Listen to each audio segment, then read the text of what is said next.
and welcome to the next episode of Psych Tech. I am Kelli Dunlap, and as always, I am joined by my loyal and steadfast co-host, Josué Cardona. Hey, everybody. So, Josué, I have a question for you. What's up? What if you could remember everything? What if we could remember everything? What if I could remember everything? We recently talked about memory. I would love to remember everything, I think, in principle. In principle. Yeah. So, as you mentioned, the episode that aired before this one was all about memory, and it's kind of a basic primer that we're going to be launching off for today's discussion. You don't need to have listened to it in order to enjoy the wonderfulness that we will be talking about this week, but it may help you to kind of understand some of the more intricate parts that we're going to dive into today. Because today we're talking about the third episode of Black Mirror, and this was one that I found really exciting because, again, it's another one of those things that just feels so close to home that we're almost there already. I don't know. This one was hard to watch, honestly. Like, it was stressful. Like, the whole thing was just, I had feelings afterwards, after watching this one. I think we have feelings after every episode. Yeah. But this one in particular struck home. I wonder if it's because we work in a field that we see that kind of behavior happen pretty often. Yeah, I mean, in the last episode, I said, I think that human memory is garbage, right? And we went back and forth like, no, like it's actually pretty good. And, I didn't feel that way until a few years back when I really started doing, we've talked about this before, I'm a therapist, among other things, and I've done couples counseling. I work with couples, and it's amazing to see two people have completely different recollections of the exact same event. And the same thing happens with families. And, when you're in a relationship, even just with your friends, that tends to happen. And you either start doubting your own sanity when you can't remember things right and other people are convincing, or you start thinking that other people are stupid, at the extremes. But just seeing people over and over and over again not being able to remember things, to agree on something that happened even very recently, even the same day, just kind of really changed my perspective on how good human memory is. So yeah, this episode has a lot of that, and it made me think about a lot of things that I've worked on in the recent years.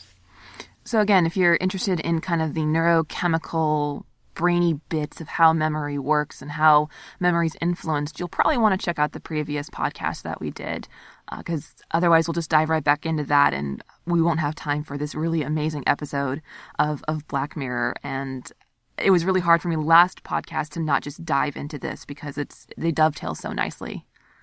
Yeah, and I'm slowly going through the episodes, so I had not seen the episode, or had I? I think I just, when we came up with the idea, I hadn't seen the episode yet. I wanted to talk about memory, so it kind of matched up really well. So it sounds like you couldn't remember. That happens. Well, not in this Black universe. This Black Mirror universe, that doesn't happen anymore. And that's kind of the best jumping off point for this particular episode is you're introduced to these characters, whereas other episodes have a lot of interesting character interaction. This one focuses primarily on just three people and the relationship between those three people. Yep, and I guess, and before we keep going, just huge spoiler warning, right? Of course. We're going to go through the whole episode. It's called The Entire History of You, Black Mirror Season 1. Number 3. And Black Mirror is very much, every episode is self-contained, so you don't have to watch one or two to understand or to watch this one in particular. And I know we're going to get into the specifics, but before, if anybody's interested in watching the episode, I'll just say this first part of what's in the Wikipedia synopsis. It says, set in an alternative reality where most people have a grain implanted behind their ear, which records everything they do, see, or hear. This allows memories to be played back either in front of the person's eyes or on a screen, a process known as a redo. I'd want to see that episode. All right, so now keep going. Well, that was the most important thing when you're entering this universe, is knowing that most people have this very small piece of technology embedded behind their ear called a grain, and it pretty much just records everything that you see And that way you can play it back the same way you would play back like a videotape or maybe a movie on your iPhone. But instead that iPhone is embedded in your brain and it captures what your eyes are seeing. And that's kind of the foundation of the angst and struggle of this particular episode. So when I asked Josué whether he would want to remember everything, I was thinking about this particular episode and our protagonist and what happened to him because he could go back and remember everything. And the way they set up this world is really interesting because everybody has one of these devices, almost everybody has one. And we find out that they're implanted from birth at this point. Yeah, that's how commonplace this particular technology is. Yeah. And there's a lot of, like, I wrote down every single interesting use of the grain. They kind of, when you get that big picture, like, oh, everybody can record, what they're doing. In typical Black Mirror fashion, it has these really interesting details on things that I really didn't think about when I just heard the concept, or even when the episode started. Right. And after the episode, I actually went and read an article on it. I think it was by the AV Club, and they like outlined and detailed the different ways that it was used. And I hadn't even thought of some of them. For example, since they're implanted from birth, parents use them as nanny cams to see and make sure that the babysitter was doing what she was supposed to be doing because they can access the grain of the baby, which is really creepy. Yeah, they're out at a party, they come home, and the first thing they do is they start scrubbing through the footage that the baby had. Yes. And it's just, and it's so interesting. It's just like a moment, this thing that happens between two other conversations, It's just a part of their lives. This is just what they do. Yeah, it would be the same thing if you came home and watched and reviewed your nanny cam. That's basically what it was. Another use they had is when the two main protagonists were being intimate, and you can see that their eyes are kind of glazed over, and that's how you can tell that someone is watching an old memory. So they're watching old films of when they were much more passionate with each other, and they're both glazed over doing that while they're physically doing it with each other. Yeah, it's such a uncomfortable scene to watch because they're having sex facing away from each other. I mean, they're not facing each other, right? They're both facing in the same direction. And we see the passionate footage. But then when you see them, they're just like, meh, just going through the motions and with their eyes glazed over. Because that's what it looks like when they're viewing past footage. Mm-hmm. And then the part where it starts to kind of turn and goes very Black Mirror-y when it starts to do the social commentary is the protagonist starts to notice that his wife is maybe laughing a little bit too much at some other guy's joke, and she's acting a little bit differently than she normally does. And what this ends up happening is because he can go back and relive all of these moments in perfect accuracy and with perfect detail, he starts to obsess, and he starts to just really dive into living in the past and looking for every tiny little possible clue that could contribute to his growing suspicions about his wife's fidelity. So we know that he's been jealous in the past and it's been a problem for them, right? They kind of had a big falling out they talk about. And then, he arrives at this party and he sees his wife talking to a guy. And I don't know, something like it just affected him in a certain way. And then it bugged him, so he went back and started looking at the footage again. And he was pretty far away. So not only can the grain record everything that you see in very high definition, because they can zoom in afterwards, it also records audio. And one interesting thing he does with that in particular is that not only can he see what's happening, he has this software built in. Let me see if I remember what it's called. It was the lip read reconstruction. So he was actually, since he was so far away, he couldn't really tell what was happening. And since he was obsessing about it, he wanted to know what they said. So he activated the software and could even do the lip reading part. And it had these two male and female Siri voices going back and forth with what they were actually saying. So if you can imagine a world where privacy really isn't private anymore, you can't even have, because everybody has these grains and they have the software that can read lips, even if you are in a corner with one other person, if anybody can see you, your conversations are no longer private. And one thing to also keep in mind about our main character is that he is introduced as being a little bit obsessive. Like he just comes back from a job interview and he is playing back the job interview over and over and over again, looking for the tiniest signs, the tiniest micro expressions of approval or disapproval from the people that were interviewing him. And he's already kind of obsessing over that and looking into the minutest little details. So when that kind of focus turns on his wife, it's not entirely unexpected. And there's another character that kind of does the same thing. So it made me think, what is it, just Liam, that is this obsessive about stuff? Or is this something that happens once you're able to kind of just go back and scrub through everything? And there's this one character who's talking about how he stayed at a hotel and he's showing everybody like, look, this is a 5-star hotel and look at this, crappy carpet. And he keeps showing it over and over again. And they actually made fun of him for being so obsessive. But I wonder, in a world where everybody can record everything, how would you go back through everything like that in a situation like that? I mean, in the interview, I would probably do that. Absolutely. Yeah. It's like, how did it go? I was so nervous in that moment. I think I would do the same at that point. I think that's a really good piece to kind of look at. Is obviously not everybody is going to be like that. I mean, you look at current people and some people are more anxious than others. Some people are more obsessive than others. And I think a situation where the anxiety is higher, you would be more likely to go back and revisit that memory. The job interview, of course, you want to go back and try and find some kind of information or sense of control about what just happened in a very anxiety-producing situation. And that's what happens right now. I know a lot of times when we work with people in therapy, they're recalling events, and we're asking them to relive those events. And in our universe, as we talked about last week, memory is not perfect. It is far, far from perfect.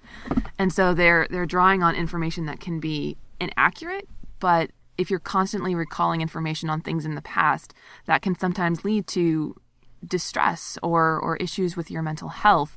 So I think about kind of this double-edged sword here of, one, I would love to be able to access somebody's brain in therapy, with their consent, of course, to be able to go back and relive the situation that they found stressful or anxiety-provoking, and then you can kind of challenge their interpretation of those events. Kind of the way that his wife did is, he's like playing back the interview, and he's seeing one thing and she's seeing something else, and that's a lot what we do in therapy, except we have to use thoughts and abstractions. So that's really exciting. But on the other hand, if you have someone who's already maybe a little bit already a bit obsessive or a bit anxious, I feel like this is just putting that on heroin or some kind of insane upper, because you're giving them the tools to just obsess. Yeah, and I think it does have a lot to do with the person. If the interview would have gone really, really well, maybe he would have done the same thing. Maybe he would have wanted to replay it and show it off to people, So it could go either way. It depends a lot on the person and what they're trying to get out of it. I think that I get the feeling from after watching the episode twice now that he's pretty insightful, and sometimes you get like a gut feeling and you can't double check, right? You can't read somebody's mind. You can't go back to that moment and say, wow, but did it really happen this way? Or was I just making things up? Let me check again. And he seemed to just want to corroborate. Like, I don't think that went really well. Did he really say what I think he said? And so he had that opportunity and he did. But yeah, absolutely, he comes across as very obsessive. And something else to keep in mind is that even if you can go back and you can remember the event precisely like they can in this universe, it still relies on your perception of the event. Yes, you can go back and look and see, oh, he moved his mouth a little bit to the right there. That obviously means that I was awesome. Or that obviously means that I just completely screwed up. So even when the memory recall is perfect, our ability to understand, process, and perceive what's going on around us is still flawed. Yep. Whether it's you think it went horrible or you think you had the greatest interview of all time, you will probably continue to see whatever it is that you wanted to see. Yeah, that's confirmation bias in a nutshell. Yep. So there's this marital discord, this strife that you can tell is emerging between these two partners, and it continues to escalate. And again, as is usual in the Black Mirror universe, it escalates to a point that becomes very uncomfortable for at least the viewer. Oh, they were not having a good time either. Liam is taking, he is like digging deep into their past to bring things up and to kind of win an argument. Yeah, that's basically what it comes down to, is being able to prove his idea that, there's something going on between his wife and this third party, because she was laughing at his jokes or she was talking to him privately. And by digging back through his memories, he can recall all the times that conform to this idea that he has about his wife possibly being unfaithful to him. Yeah. So, I mean, we know that it kind of, he has these small moments, right? Like, he said this stupid joke, and look at how you laughed at him, and that wasn't even a funny joke, right? So there's a lot of assumptions going on, right? His belief system is what's driving these comments, and he's putting his wife on trial, right? He's putting his wife on trial here, and she's then seeing it from her perspective and saying no, this and that. But it turns out that everything, I don't know if you already want to go to this, but it turns out that he was kind of right. Yes, that is a correct conclusion to draw. And I think that is probably the most dangerous part, is that he's finding things that are factually correct and in line with his view. And that, of course, leads to further escalation. And this man who you initially meet goes to a place that doesn't really seem within his character, but happens nonetheless, where he eventually confronts this third party, and things become a little bit violent. Yeah, he's because he finds out that through this interrogation of his wife, right? The wife admits, "Oh yeah, we dated once, and I mentioned him to you. He's this fling that I talked about." But then no, it wasn't 1 week; it was a month, and then it wasn't a month; it was 6 months. As he keeps bringing up data, like he's doing this investigation just through going through his footage, and he gets her to the point to admit, "Yeah, we were together for 6 months." So what bothers him the most, right? The reason why he goes to confront the other guy, his name is Jonas, right? Is this one comment that Jonas made at dinner where he said that even though he had a partner, he had someone waiting for him upstairs to have sex with him, he would scrub through old footage of old partners and then masturbate to that, right? So this really, really, really bugged Liam, because he was like, now he knows that this guy may have been talking about his wife, and his wife was laughing at his jokes and acting all weird, and this guy kind of actually said that here, right? So he's been drinking, so Liam's been drinking all night, and in the morning he goes over to Jonas's house to kind of confront him about that. Like, are you telling me that you masturbate to my wife? And you kind of brought that up at dinner? Yeah, I mean, Jonas didn't know at the time, but again, if you kind of take a step back and think about what it would be like for you if you knew that, I guess the best equivalent would be sex tapes. If your sex tape with you and your partner leaked or got into the hands of somebody else, I mean, just imagine what that would do to the relationship or to your perceived connection. And except in current days, those kinds of things typically have to be stolen or delivered in some kind of manner that is less than honest, although sometimes they leak on purpose. But in this universe, just the fact that you exist means that you can have access to people's intimate moments. Yeah. So, but you think that Jonas maybe didn't think that Liam knew that he had been with Liam's wife, with Fee? Yeah, I don't think he was the kind of guy that would intentionally put that kind of thing out there, that maybe Liam wouldn't put two and two together, because that seemed very bold and brazen. And this guy, I don't know, maybe he did. Maybe he thought it was funny. Maybe he and Fee thought it was funny. But I got the feeling that he didn't necessarily put two and two together. Yeah, I agreed with Liam. I was like, this Jonas is a dick. What is this? Like, why? Well, yeah. I mean, I definitely agree with that. Right. So then it's not until afterwards, right, that you go back. And I guess I rewatched the episode. So I'm looking at it after already knowing what happened. Mm-hmm. So I'm thinking, wow, like this guy, I think he looked at Liam when he said it, He's like saying, oh yeah, I would just scrub through old tapes. And I guess, again, that's like Liam seemed pretty insightful, and that just bugged him. So he kept going over and over again. Unfortunately, while he was drunk, so he was furious, and then ended up going to Jonas's house to ask him to delete it. Well, he didn't more than ask.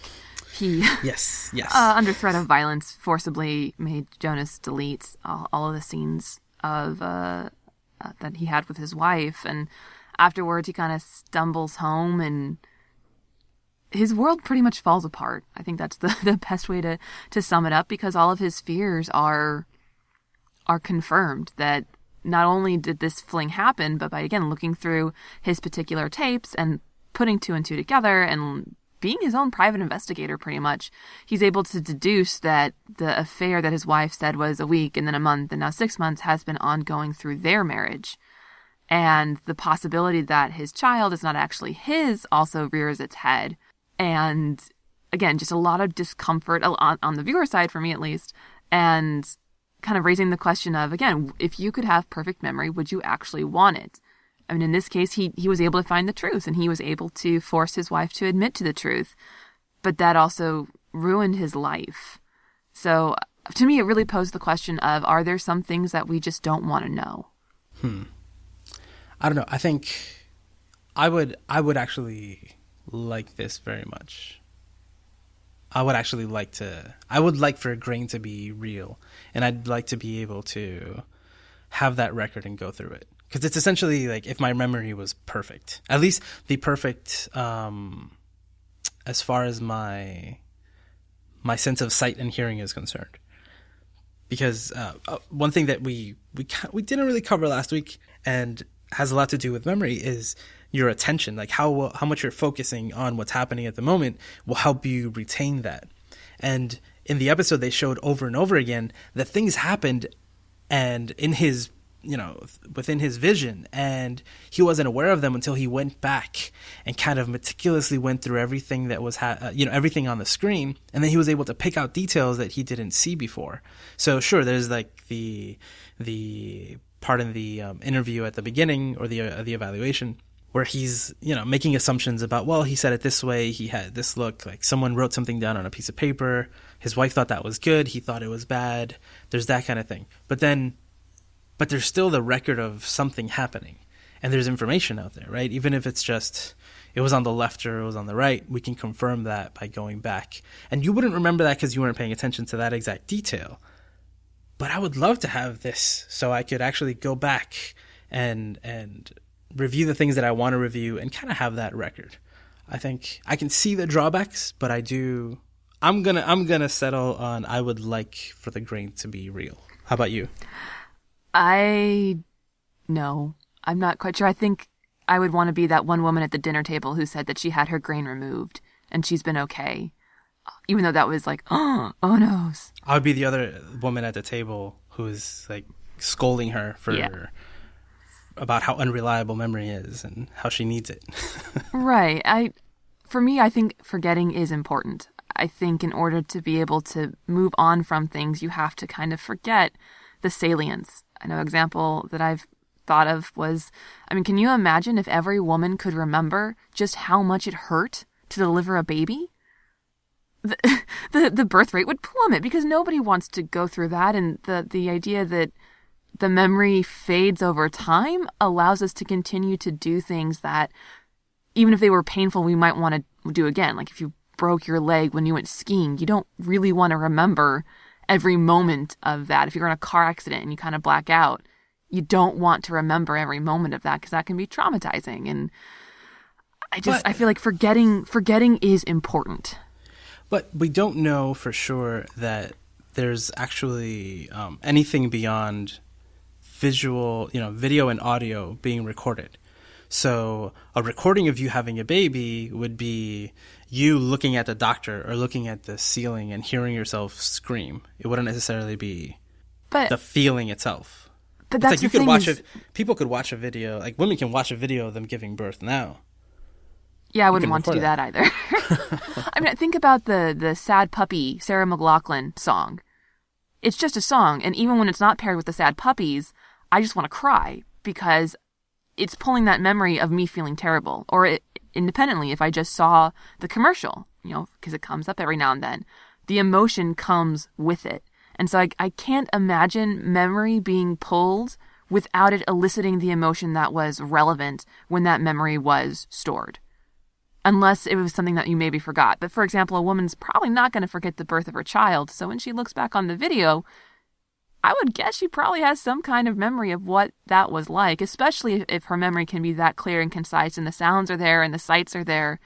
Obviously, it's not going to be a 1-to-1 ratio, but I think forgetting is important. I think letting things dull is important. Now, if I could have a grain and it just worked in class, I would love that. That would be awesome.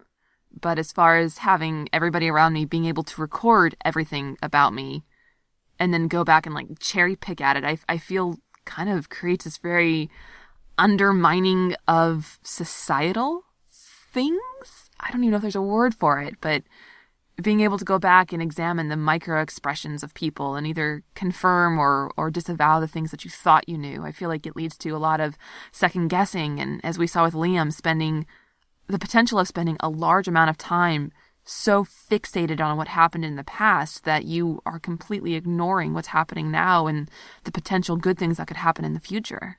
And we're already kind of there. I mean, my phone, I take pictures and I take videos and I relive those experiences through my pictures and my videos. But I also have the option of turning it off. And I feel like that's an important part of it too. And if someone's trying to take video of me, it's pretty difficult to have their phone out and tracking. That's another reason why Google Glass was kind of creepy. But besides that, I don't know. I feel like it's already happening to an extent. We already life blog everything that we do. This is just taking it to a new level and the ability to go back and relive these experiences over and over and over. I already have some OCD-esque kind of quirks, so maybe that's why I'm more reserved and that I don't want to be able to go back and remember everything. I don't know. I think there's actually a lot of therapeutic potential to be able to go back to something, even if it was traumatic, to go to the actual thing. Yeah, there's dangers here. Don't get me wrong, right? But there, like you said, like we do this in therapy to a certain extent. We do work with people to kind of, sometimes you have to go back and kind of see that from a completely different perspective, right? And at least my work is a form of CBT, and you're visiting that moment again and kind of seeing it from a completely different way. And if I could actually see that, or if I could have the person actually see that and take a moment, freeze frame, slow it down, repeat it. It's like, well, did this really happen? Like, kind of take a backseat and watch what happened instead of experience what happened. There could be a lot of benefits there. Oh, absolutely. The therapeutic benefit of the grain would be astounding, especially for people who are CBT oriented. Or I could just see Freud getting really excited at being able to go back into the childhood memories and figuring out why, you do the things you do. Because again, they're even in babies. And I would love to be able to go back and see my 1-year-old self or my 2-year-old self and what life was like. So there's definitely positives. I think my scale just tips a little bit toward the negative, mostly probably because of my experience in forensic psychology and working with the courts. Because it instantly makes me think about, well, what about witnesses? Witness memory with serial is a perfect example of how terrible people's memories are. And what if you could go back into Adnan's brain or into the brains of anybody that day and go back and see what actually happened? And, or just even on a simpler level, what would happen to crime? What would happen to crime in a society where everybody's eyeballs are a video camera? So what are you saying, that it wouldn't be good for forensics? Or... Well, because I think it would be amazing. Double-sided, because on one hand, the fact if I could go through a deceased... I mean, for one thing, the grain is much too small for storage of that capacity, so it's probably stored somewhere in a cloud of data. So you could probably pull somebody's information even if they were deceased. And so you could probably see the person who killed so-and-so or assaulted so-and-so. Or so there would be this very citizen watch kind of everybody, Big Brother always watching, which is... Again, could probably turn down crime. Person-on-person crime would probably decrease. Ninja crime would probably go up because you can't see the person. But then I think about, okay, well, witness testimony, it would be great if you could actually recall the event and there could be hard evidence. On the other hand, I start to worry about things such as getting a subpoena for my memories.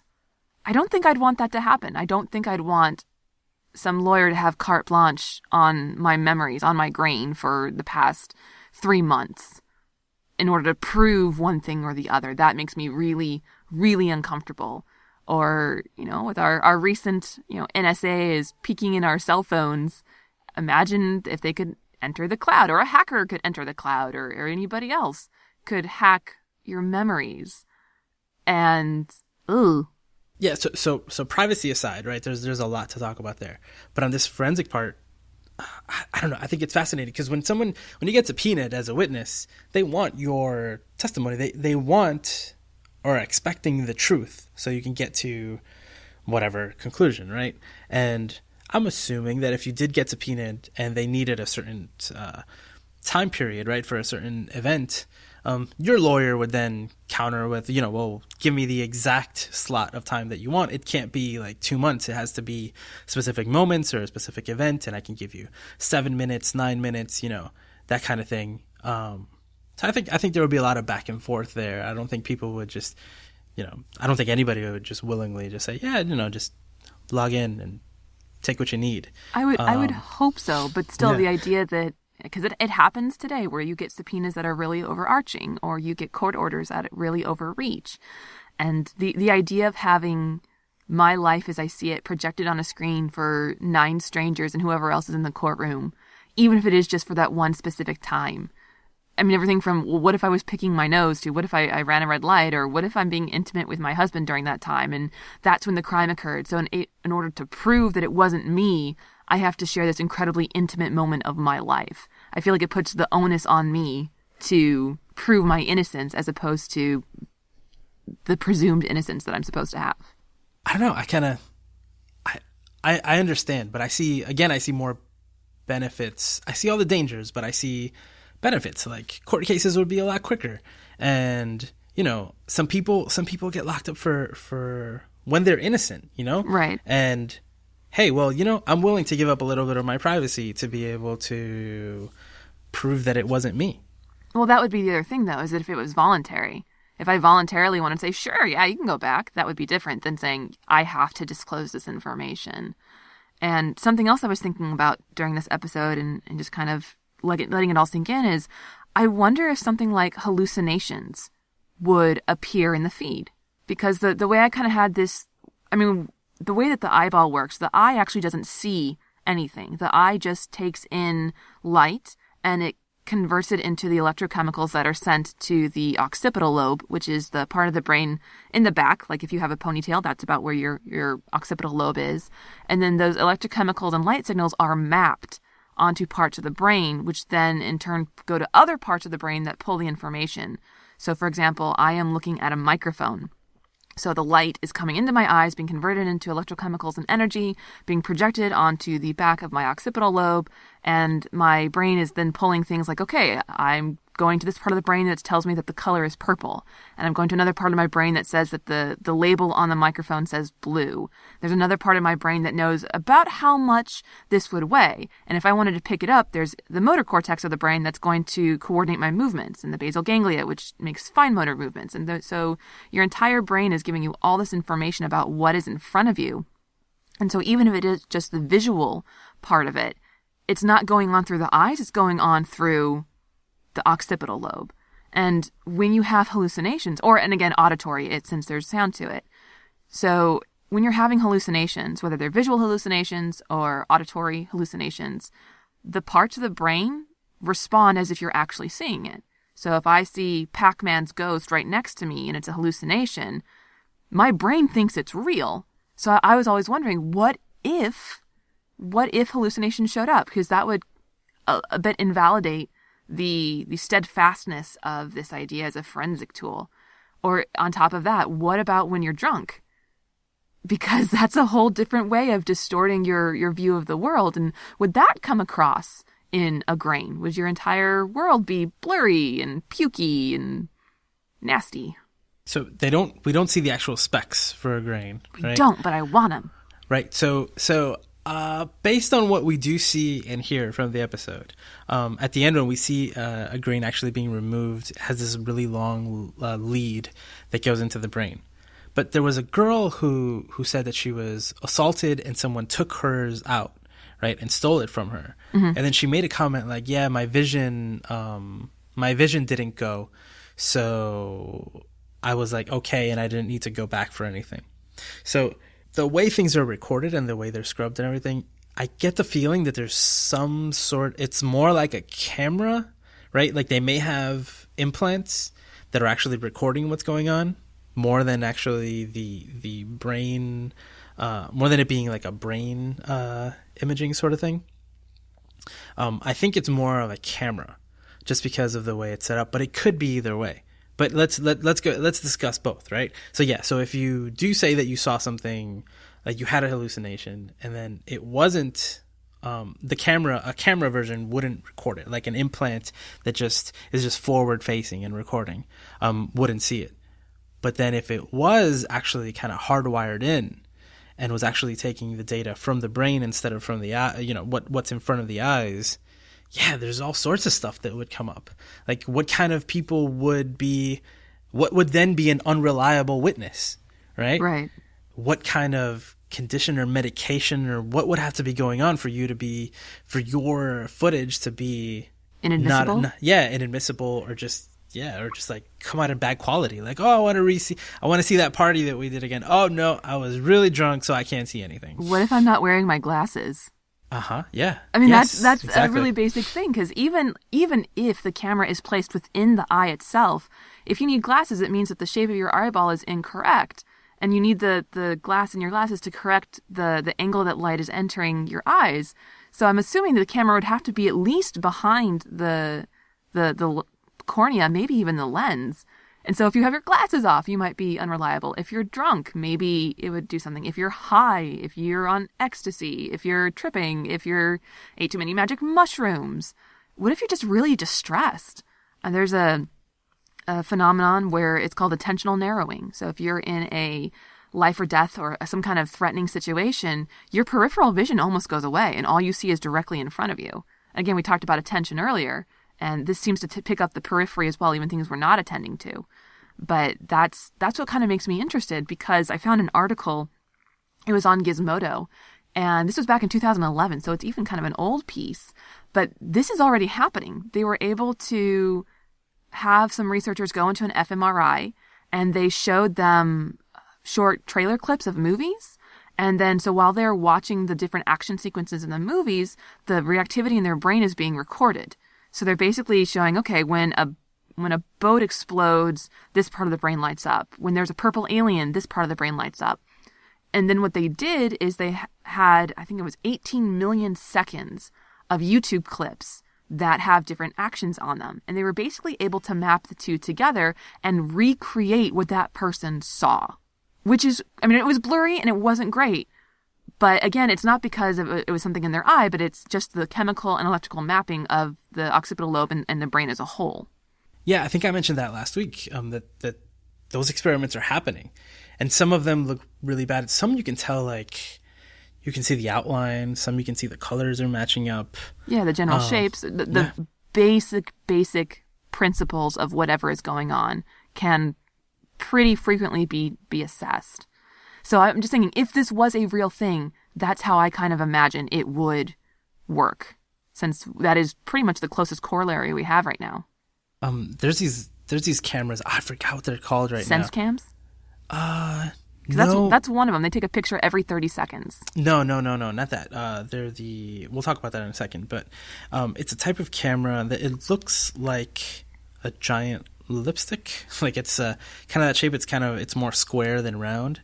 And then the way it takes a picture, it takes so much data that afterwards you can actually take the picture and focus in on different areas, right? Mm-hmm. And I'm thinking that if that type of technology was built into the kind of the camera version, it would allow for the kind of intense zooming and focusing in on different areas of the footage that they're looking at. Because I don't see that so much happening. I don't know. That makes sense to me on the technology side of it if it was an implant, mm-hmm. than if it was reading the brain signals. Like, because that's possible. We have these little cameras that can just you can focus in on one thing, but then if afterwards you want a different print where you focus on something in the back or in the front, it actually has all that data in there in that one picture to be able to kind of manipulate that data. Because these pictures, like the footage is just, it looks like regular video footage, but the way he's able to look at it, it's so high resolution, which is it was just impressive on the show. Yeah. And so, I mean, that's another way. A third way of coming at this problem is what I mentioned a couple of seconds ago, and I think you brought up maybe even in our first episode, are sense cams, which are cameras. Right now, I think they just kind of hang around your neck like a necklace, and they take a picture every 30 seconds. And then you can compile that data, and there's software that processes when you move from space to space so that you can actually kind of watch in real time what you're doing and where you were. And there's going to be a video for the show notes that I'll link people to where you can kind of see what it looks like and the process of wearing one. And so that's just another way of kind of coming at it. Of what if the sense cam was small enough to fit into your eye like a contact lens, and it took a picture every 30 seconds and then stored that in your grain. So the sense cam, there's one called the autographer. There's the narrative clip. These are people call it lifelogging, right? It's that idea of, like, this episode is called The Entire History of You, right? What if you could catalog that, right? What if you could keep track of that? Right now, we can't have high definition video footage of everything, but yeah, we can have these devices that, like you said, every 30 seconds they can take a picture. I think it's the autographer, I'm not sure, can actually, depending on how much you're moving, it assumes that you're doing something active, and so it should take more pictures. And I'm not sure, some of them I think have the ability to be able to, like, you hit a button and you can take a little video, so you have a little more footage for specific moments. But either way, they exist. You can buy them right now. They're getting better and better over time, and you've probably never seen it, and you're probably in one of these people's pictures. And have you ever seen Google Glass in person? Yes. Right. So it's like, did that person ask permission to look at you through Google Glass? Were they recording at that very moment? Did they take a picture of you? I don't know. Some restaurants have this, started setting up a policy that, no Google Glass in here. But could you wear a sense cam or a narrative clip? Yeah, what happens when the tech becomes so good that you can't distinguish it from the human? Yeah. Well, I mean, and at this point, we're just, if it's so ubiquitous and invisible, right? Just even as a pin, right? Or as a watch or anything that you're wearing. Yeah. And then the next step is, once it's built in, what are you going to do? How do they scan for that? There's actually an interesting podcast that I was listening to this weekend about a gentleman from MIT who, back in the 80s, started basically strapping a computer to himself. And he created a mouse that he only needed 3 fingers to use, or a keyboard he only needed 3 fingers to use. And, batteries and everything just strapped onto his person. And he's been basically living as a cyborg for the past 20 years. And when they interviewed him, he said, no, I don't see a downside. I'm able to remember things because it's in a computer. And that he even used the example of having better human-to-human relationship interactions because he could remember what was the last thing he talked with somebody about. Like, oh, last time we talked, little Jenny was off to college. How's she doing? And of course, that makes the other person feel like, oh, they remembered, how nice. And then they kind of start where they left off as opposed to reestablishing that base. In Black Mirror, Liam does that when he shows up to the party. He walks in, he's like, oh, I can't remember this guy's wife's name. So he goes back to this old footage, and he's like, oh, he remembers when he met her. He's like, oh, her name is Lucy. So then when he goes up to the door, he's like, hey, Lucy, it's Liam. We met at this person's house back here. She's like, oh, yeah, Liam, I remember. Who knows if she remembered. But he actually went through the trouble of, like, wanting to be a little extra courteous and remembering her name. I forget names all the time. I also have this thing with, like, I've never been officially diagnosed for this. I don't know if it's actually a diagnosis, but some people call it what do they call it? And I can't even remember what it's called. Unbelievable. It's called face blindness. Oh, prosopagnosia. Yeah, and I don't have it, like, I can't see people's faces, but I'm horrible at remembering people's faces. I don't know where that would fall on a spectrum or if it's actually pretty normal. But yeah, I see people over time, and I'm like, what? Like, that's not at all what I thought this person looked like. And I saw them before. Anyway, I would definitely use that to go back and be like, who was Lucy? Okay, that was Lucy. All right. Now the idea of it improving human relationships, I feel like at this point, yes, because this is one man in 6 billion in the world who has this ability. But would you? It's kind of like when people post on your Facebook wall for your birthday. It's awesome to see that many people come out. But on the same point, I've always been really tempted to take down my birthday and see what people actually remember as opposed to what they're prompted to remember. And so I wonder if in this universe, when everybody pretty much has the capability to remember everything, if that kind of human connection, that appreciation of memory would even still be there. Because everybody has access to it. It's no longer special to remember something about somebody when memory is as easy as clicking a button. Well, now it's a lot like, well, it popped up that it's her birthday. Do I care enough to say something about it? It's a different dynamic. It is. Yeah. And the guy from that you're talking about, I read a book a while back. I think it was called Smarter Than You Think. It was all about technology augmentation and things like that. And there was a lot about him and how he used it over time. And it was really like there's different types of relationships. Like, yeah, those human interactions. I don't know, like maybe we've talked about this before. I think Veep, she always has her assistant behind her, telling her in her ear, like, oh, this person is that, this person is this thing, this person is that thing.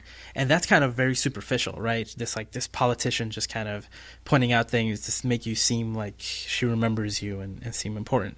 But what if somebody really is important to you and you couldn't remember? Like, what if you couldn't study the thing, or your memory was just like, you're so busy you can't actually spend enough time to kind of practice that recall of information about somebody that you came across, and maybe you do care about them, and you kind of, I don't know, I can see different ways. I'm definitely I want all of this to be real so badly that I don't see.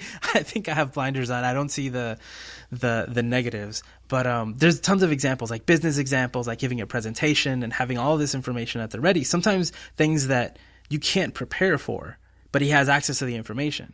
And kind of right now, you might ask me something. I say, oh, wait a minute, let me check my phone. And now I'm not looking at you, and there's this different dynamic going on. But then if I had this device on, with his little remote, he's just do. Oh, yeah, it's this. And the whole time, like, he's not really breaking eye contact. Like, you don't feel, a lot of people feel like people are being disrespectful or they're being, just completely, it's not courteous to just be on your phone and looking up stuff, even if it is information for the conversation that we're having. I think it depends on the age of the person you're talking to. It does. But, I mean, even right now, there are memory implants, and there's an entire field called neuroprosthetics. And they've been doing a lot of work, and by they, I mean scientists, of course, been doing a lot of work with stroke patients and dementia patients, trying to use technology to replace the damaged parts of the brain that are responsible for memory. So as opposed to seeing the world and having that stored in your memory like a cache, it's kind of like putting in a new hard drive to a computer, as there's this new way to store information when the previous ways of storing have deteriorated because of illness or age, which I think is really interesting. And that to me is a lot more approachable. I like the idea of being able to kind of back up my brain, so that way if something were to happen, I wouldn't lose everything that I know. Or, for people who suffer from Alzheimer's, the potential of being able to remember the faces of your loved ones would be huge. And I love that idea. But I have this really interesting kind of mind game I'm playing, in that what would you do with someone with amnesia? Would they... I mean, can you imagine, I certainly can't, waking up and having amnesia where you can't make, because there's two different kinds of amnesia. There's ones where you can't remember anything before the amnesia, and then there's ones when you can't make memories after the amnesic event. So if you've ever seen the movie Memento, that's that cannot remember after the event. You cannot make new memories. And so I feel like this kind of neuroprosthetics would work really well for that. Oh, you can't make new memories? Here's a hard drive. But what about if you had, I want to say it's antegrade, because there's antegrade amnesia and retrograde amnesia, and I get them flipped. If only I had something to remind me. But one of them is when you can't remember the things that came before, like your name. It's probably the more famous kind of amnesia, when you can't remember things that happened to you before.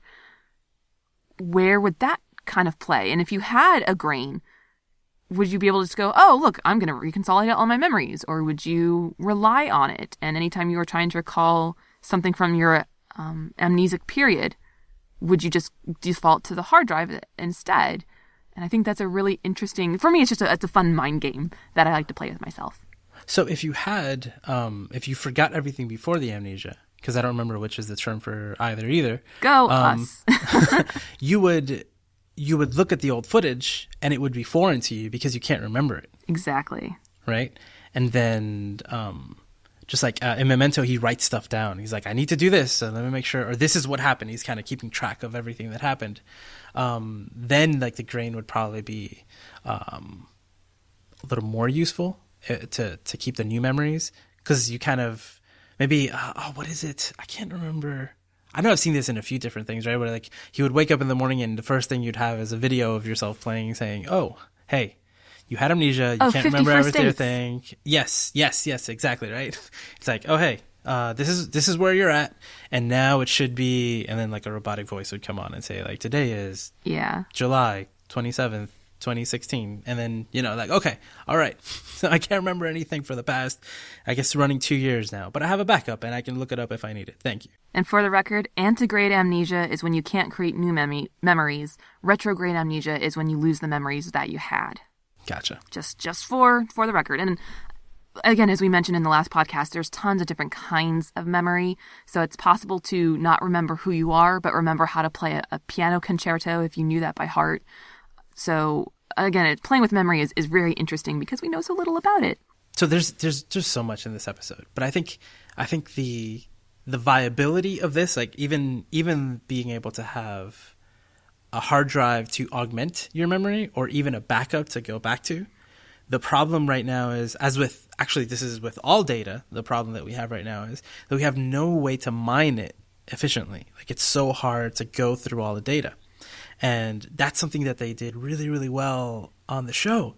Because they, with that little remote, he's able to scrub through the footage so quickly and kind of jump to different points of time. And that's something that's going on apparently completely in their head. We never see a menu where it's like pick a date and time necessarily.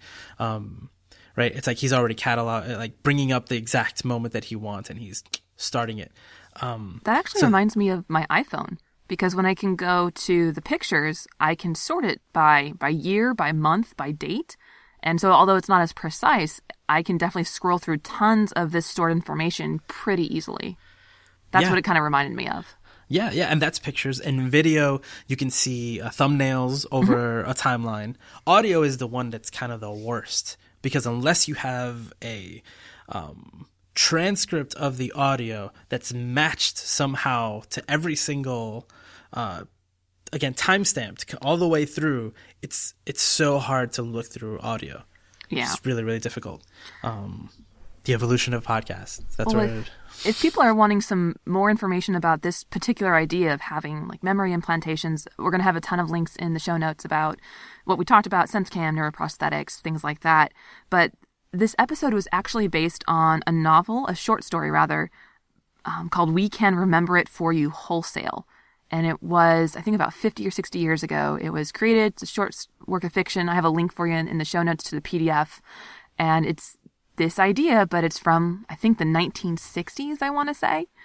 And so this notion that has been around for a long time. And the idea of increasing superhumans to be even more superhuman and creating cyborgs and bionic men is nothing new. And I think that's also important to keep in mind when we're kind of future casting what it would be like to have this new tech. And especially with this episode where the tech they're talking about, it exists now. Maybe not as refined as it is in the show, but the ability to take what you see and record it and project it and back, that exists. That's a real thing.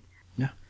And I guess I want to go through a few of the really cool examples that they gave that kind of have nothing to do with the story necessarily.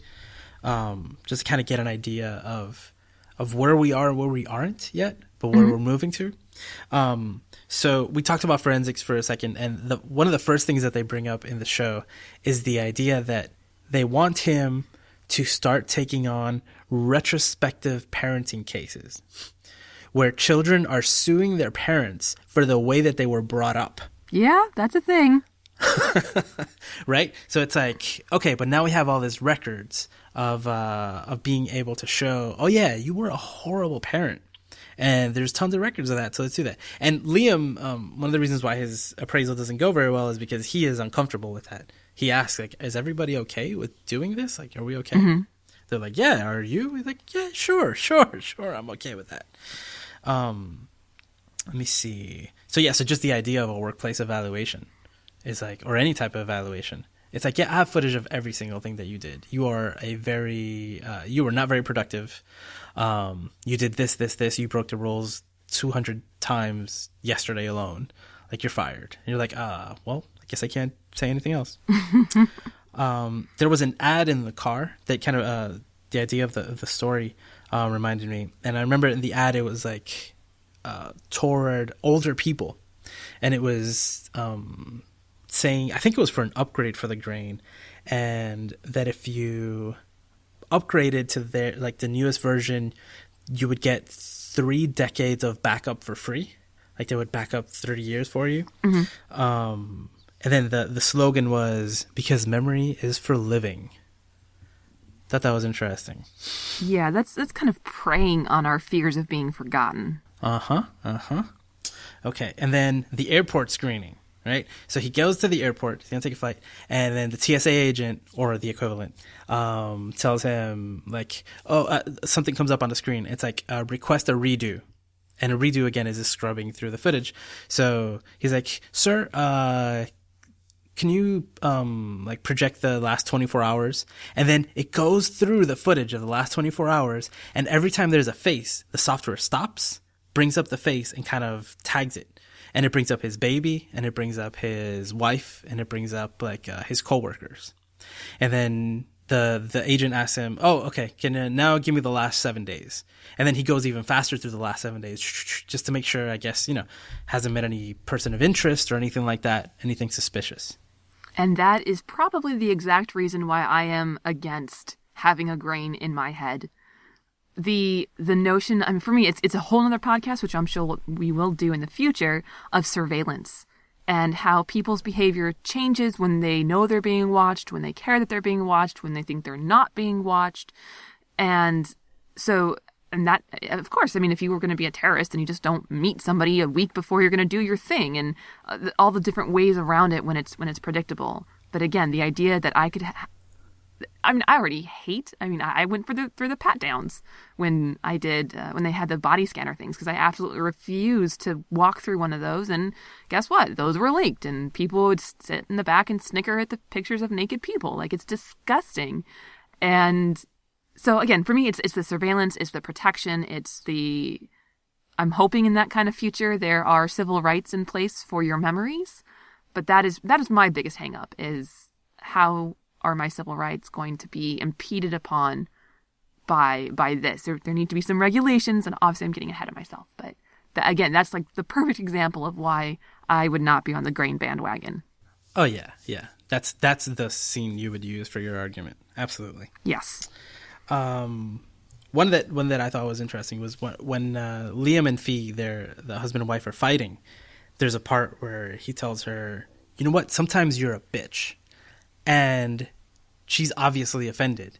And he's like, "Listen, I'm sorry, I didn't mean it." And she immediately plays it back for him. Mm-hmm. But she edits it, so she removes the sometimes. And she just keeps playing back, "You're a bitch. You're a bitch." And then he's offended because essentially she's twisting his words around, right? Like, edit it so it sounded worse than what he was saying. Both are bad. But he was, just that idea that we can take the footage and then manipulate it for our benefit. Yep. It's like, you said this. It's like, wait a minute, didn't I say that? No. I mean, then I could counter and say, oh, well, I have mine right here, and I know that I said this. Well, I think my last comment, at least for me, will be, I think if the grain existed, the divorce rate would skyrocket. Because I know if I got into an argument with a significant other and they started pulling out, well, here's all the times you said X, Y, and Z, that would be it. I would be so done. Well, one thing I was going to ask you is, if in that situation, like Fee, we found out she was lying throughout the whole episode. Yes. So why would you lie when there's a record of everything? Because humans are still humans. And we still think, again, the idea of thinking that we won't get caught. Even if you're under surveillance, there's this idea that we have innately that we won't get caught or it can't happen to us until it does. Yeah, because until some of the times that he actually caught her in the lie, he was kind of fortunate, right? One of them was somebody at the table had projected old vacation footage, and he was like just sitting in a way where that footage was in front of him, and even though other things were going on, he went back and he checked. It was like, oh, on that footage, I could see that you were with the guy. And that was at a different time than what you said, right? So he had that information. And then the time when he assaults the other guy and he's like forces him to delete all the footage of Fee, he catches a thumbnail that is incriminating to her, right? So, I mean, he was pretty fortunate in his investigation because he could have gone, if he wasn't so obsessive over the details, he would have missed all these things. And Fee could have actually gotten away with a lot. Yeah. And even at the end, when she said, oh, I deleted that footage, she hadn't deleted it. She was going to try to delete it. And he caught her again. He was like, well, it's okay. If you deleted it, there should be a gap in your timeline. Just show me the gap in your timeline. She was like, right? So he kept catching her over and over again because it's just, why would you lie? I don't know. I thought it was incredible. How would that affect your behavior? Yeah, if you can go back and fact check everything that somebody says, that to me the idea of trust is gone, and it's really hard to have a relationship when there's no trust.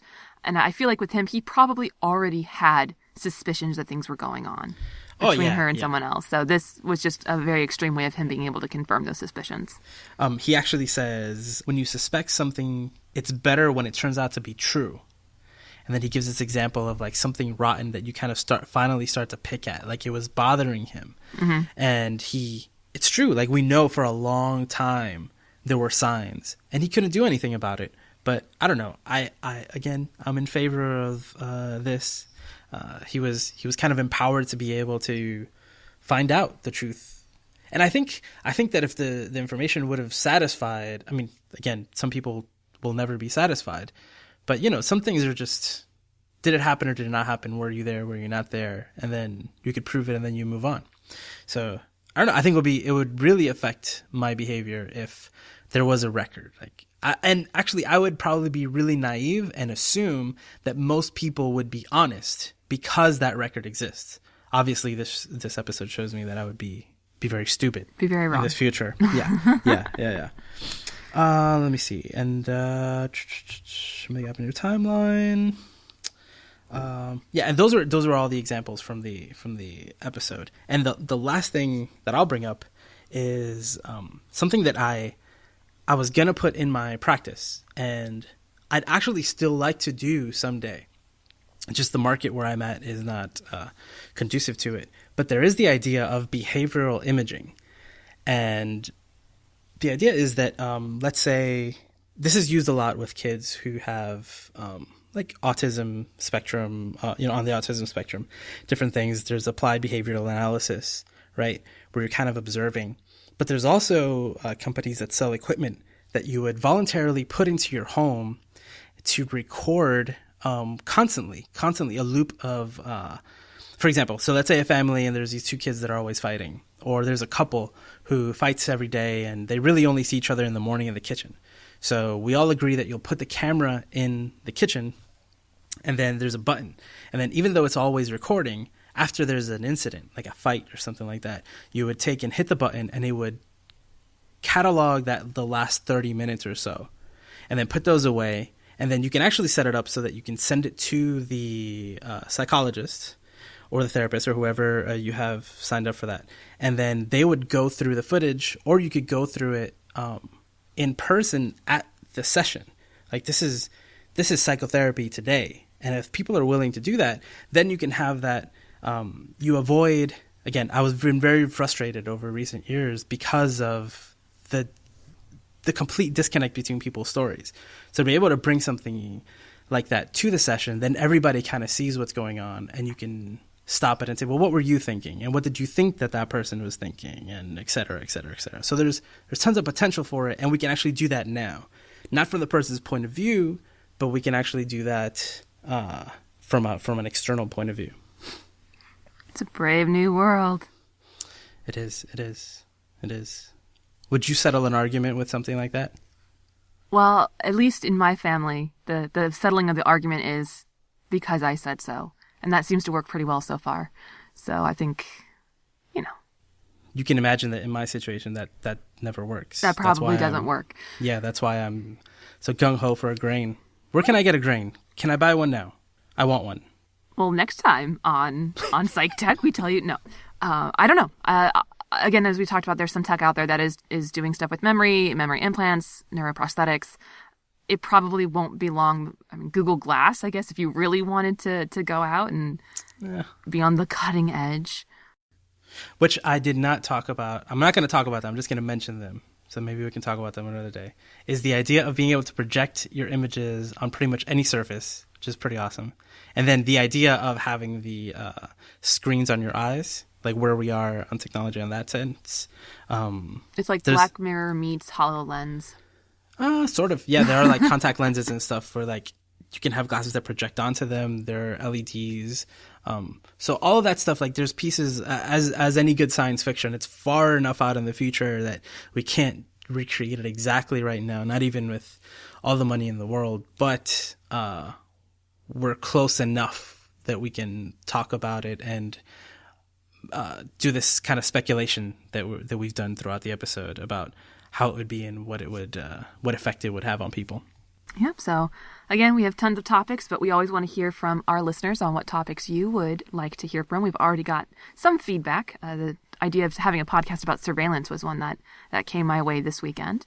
So if you want to get in contact with us and let us know what you like, what you don't like, what topics you want us to cover, we are on Twitter at PsychTechCast.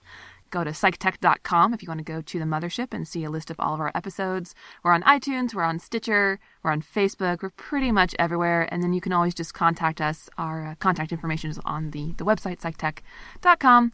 And as always, thank you for tuning in. And one thing I have been meaning to do at the end of each episode, but have not, is give a huge shout out to my friend who goes by the tag CFH Hatefear for providing the intro and outro music for our podcast. Oh, I love that music.